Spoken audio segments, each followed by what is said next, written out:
Today's subject is executive orders. There are two ways in which laws are passed in the USA. The first is the traditional Constitution method. The Constitution gives Congress the power to make laws, and the methodology for doing so is outlined in the legislative process, comprising 6 steps. Steps for making a law start with 1. Creating a bill. A member of the Senate or House drafts, sponsors, and introduces a bill. 2. Committee action follows. The bill is referred to a committee based on its subject matter. 3. Then the floor has a say in floor action. The bill is debated on the Senate or House floor. 4. Then there's a vote. Both the House and Senate vote on the bill. 5. After that vote, there's a conference committee. A conference committee made up of members from both houses resolve any differences in the bill for consensus.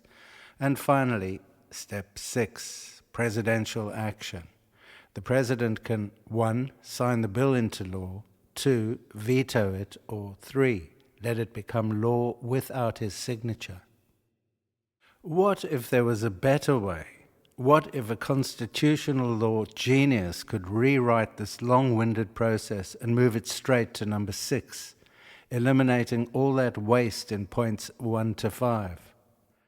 This old-fashioned pre-Trump process for making laws by the United States Constitution began in 1789.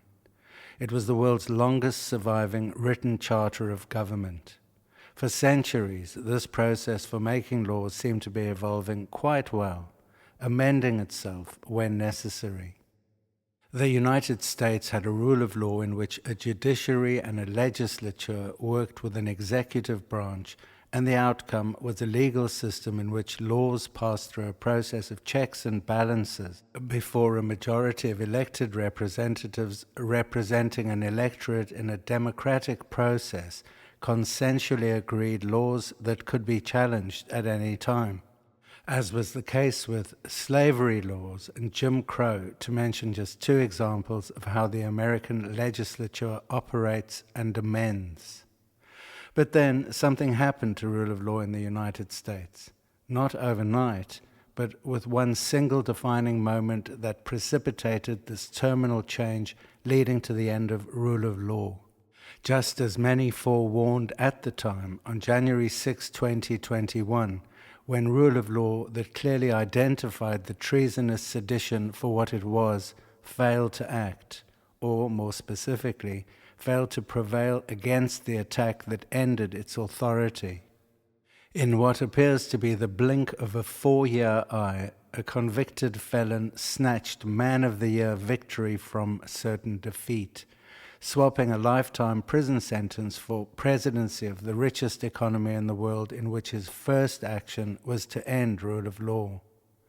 Symbolically, this coincided with his executive order to free some 1,500 convicted terrorists, rebranding them as patriots, rebranding the American justice system that prosecuted them as deviant, responsible for the worst miscarriage of justice in American history.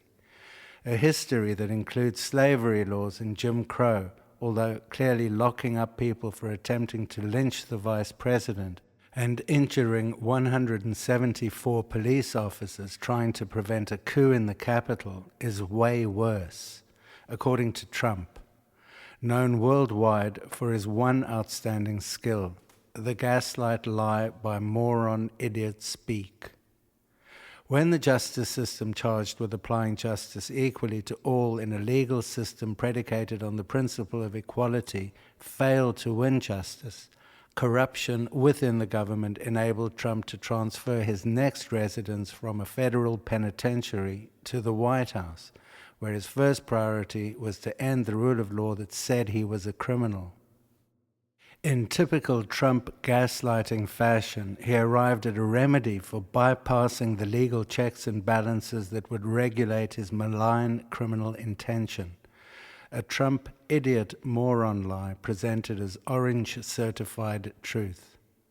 with a gang of deeply flawed multi-billionaire oligarchs enabling him to remove the regulations constraining their monopolistic ambition to increase their extraordinary and unprecedented wealth in a new gilded era he would term the Golden Era, free from the annoying constraints of laws that exist to prevent him and the billionaires living their best manifest destiny, prosperity, Jesus style.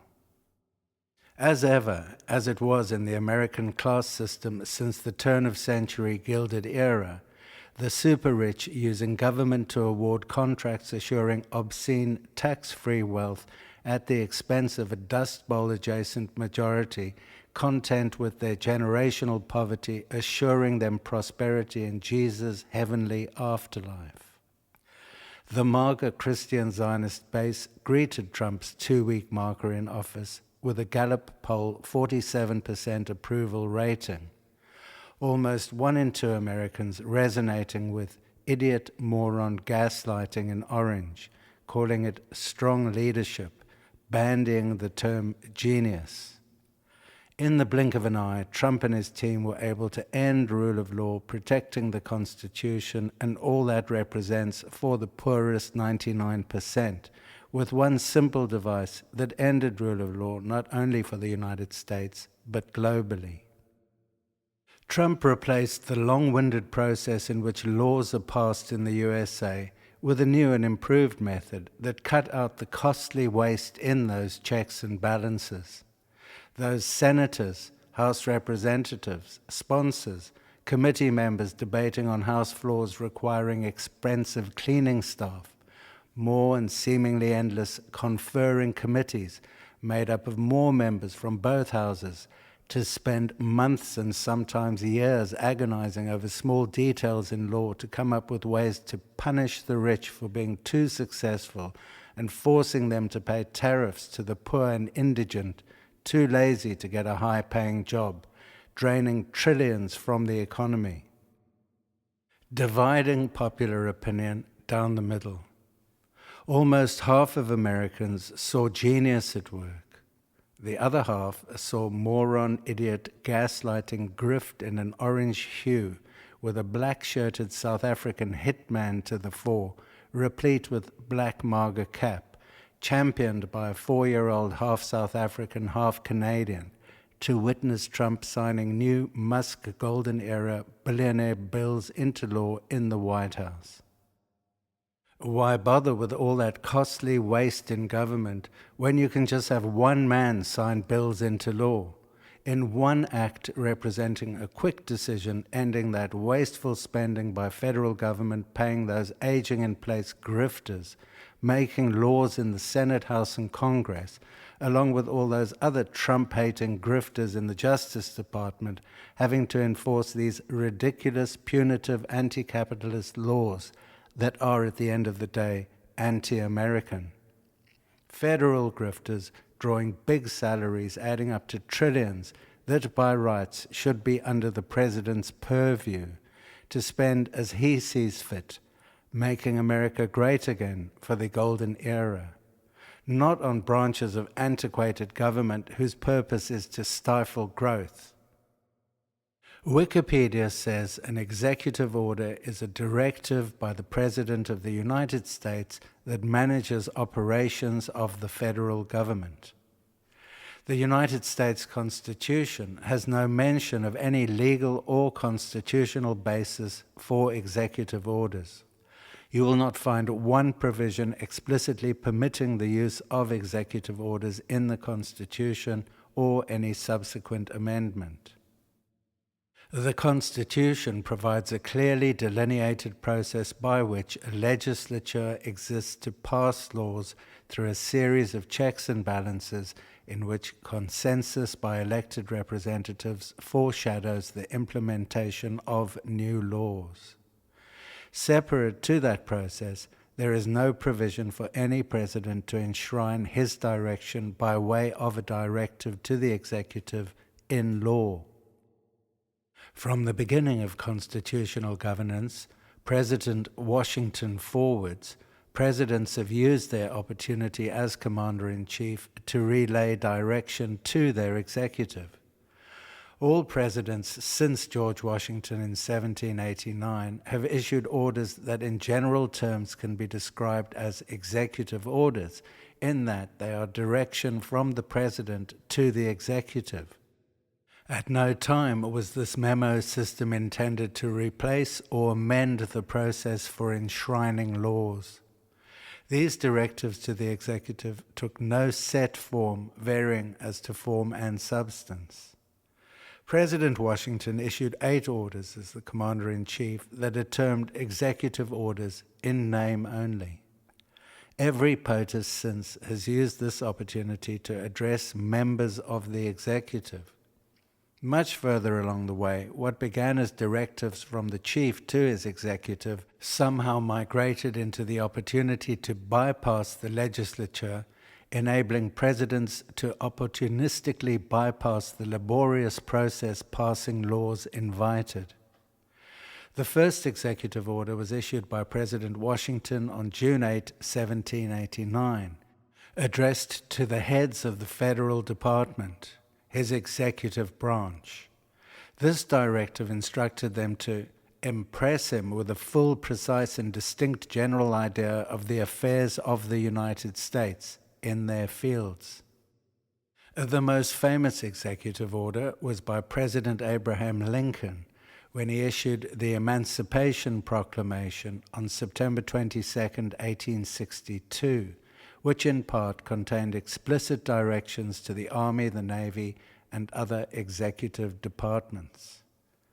The Emancipation Proclamation was an executive order, itself a rather unusual thing in those days. Executive orders are simply presidential directives issued to agents of the executive department by its boss. Until the early 1900s, executive orders were mostly unannounced and undocumented, and seen only by the agencies to which they were directed. It's not difficult to see how a letter written by the POTUS to the executive branch might not automatically become the letter of the law. For that eventuality, there would need to be some intent, malign intent. Imagine if, for example, a criminal was to somehow become POTUS. They could then simply rewrite the law by way of executive order, condemning the checks and balances against corruption that the Founding Fathers prescribed in the Constitution to prevent corruption of this type to a series of worthless words. The documents that later came to be known as executive orders gained their name from United States Executive Order 1, issued on October 20, 1862, by President Lincoln. An order issued by Lincoln which was captioned Executive Order Establishing a Provisional Court in Louisiana. That court functioned during the military occupation of Louisiana during the American Civil War. Lincoln also used Executive Order 1 to appoint Charles A. Peabody as judge and designate the salaries of the court's officers. In 1952, President Harry Truman's Executive Order 10-340 placed all the country's steel mills under federal control. That was challenged in the courts and found invalid in Youngstown Sheet and Tube Company versus Sawyer, 343 U.S. 579 in 1952, because it attempted to make law rather than to clarify or to further a law put forth by the Congress or the Constitution. It was clear in 1952. In law, a so-called executive order was limited to clarifying or furthering law already put forth by the Congress or the Constitution. Presidents following that decision, when issuing directive to the executive branch, have generally been careful to cite the specific laws under which they act when they issue new executive orders. When presidents believe that their authority for issuing an executive order stems from within the powers outlined in the Constitution, the order instead simply proclaims, under the authority vested in me by the Constitution. The legal test of what any president believes their authority to be is unregulated. A savvy president would see that without regulation by constitutional design or legal amendment, authority for issuing an order can be regulated by the power vested in the commander-in-chief, a self-certified authority. It becomes the law when the president says so. Steadily, stealthily, successive presidents extended the power vested in the office to massage the right to deliver direction to the executive by attempting to sign law into effect rather than to clarify or to further laws put forth by the Congress or the Constitution.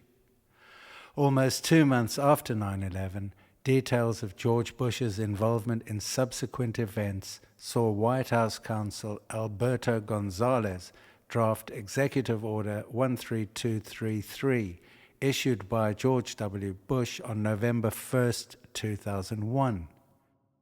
Bush's executive order limited access to the records of former United States presidents to a higher degree than the previous order, 12667, which it superseded.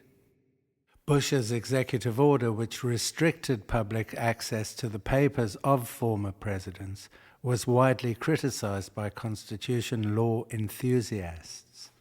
The Society of American Archivists said it violates both the spirit and letter of existing U.S. law on access to presidential papers as clearly laid down in 44 U.S.C. 2201-07.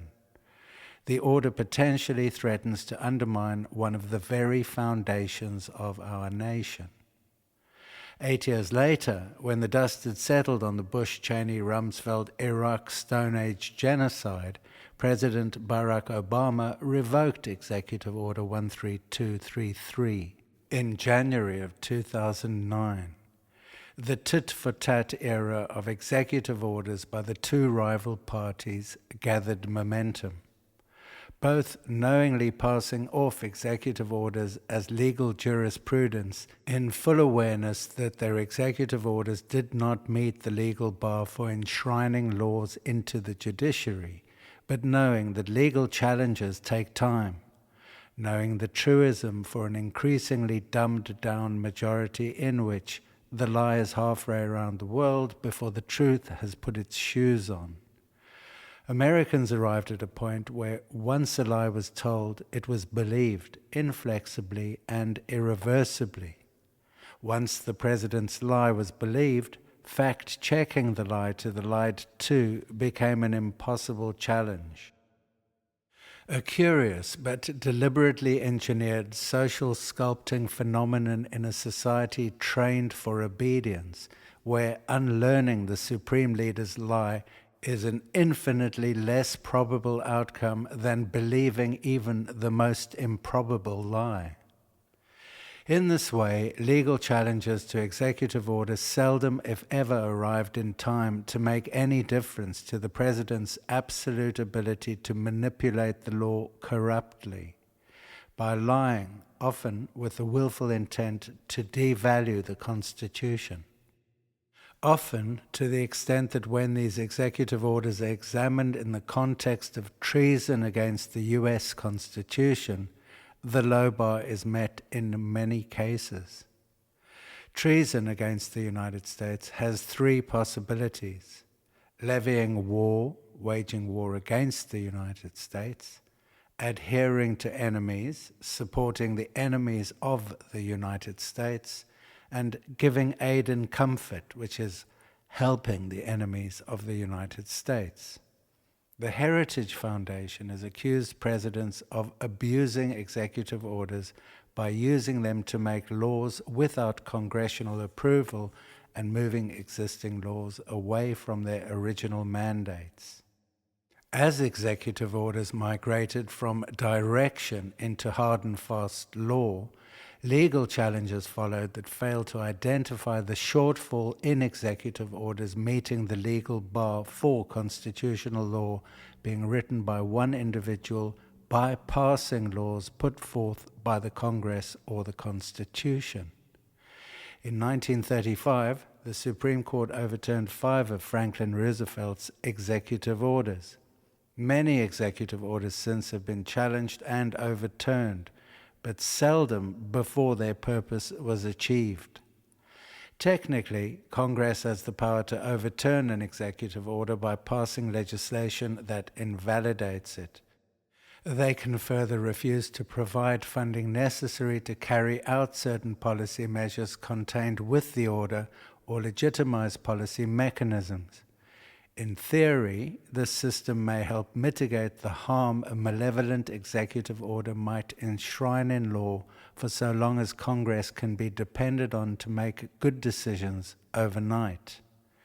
A Congress majority in the thrall of the author of executive decisions harmful to the institutions of the United States, who may be corrupt, ends this illusory protection.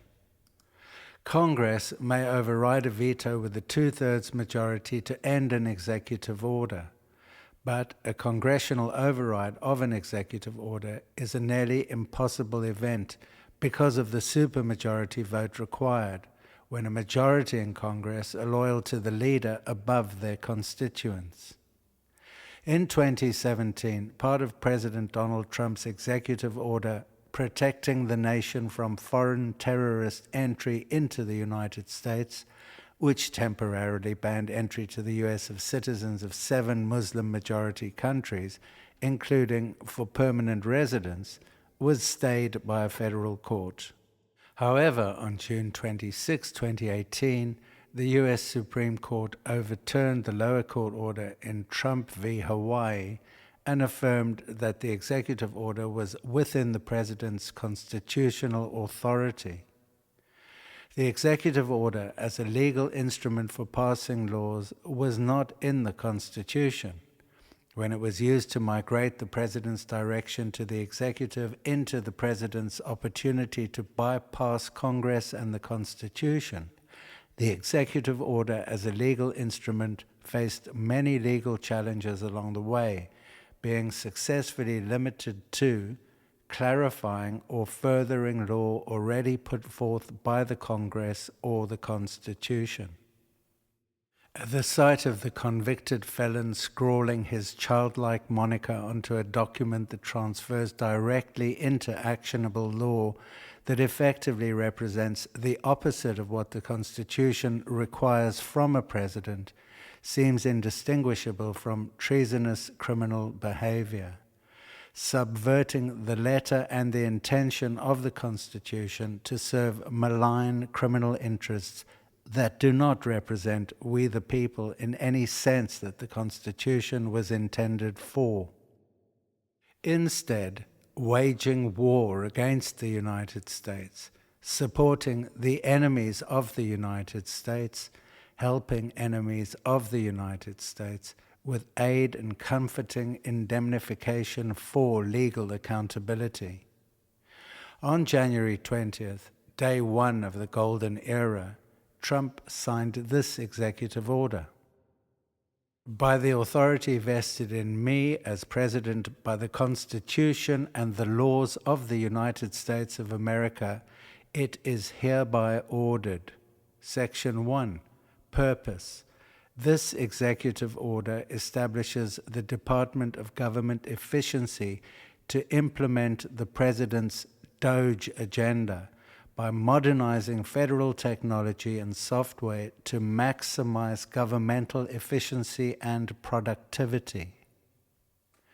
The list of Trump's executive orders reads like the charge sheet it will become if the United States is to return to a rule of law in which we arrest traitors before they win election.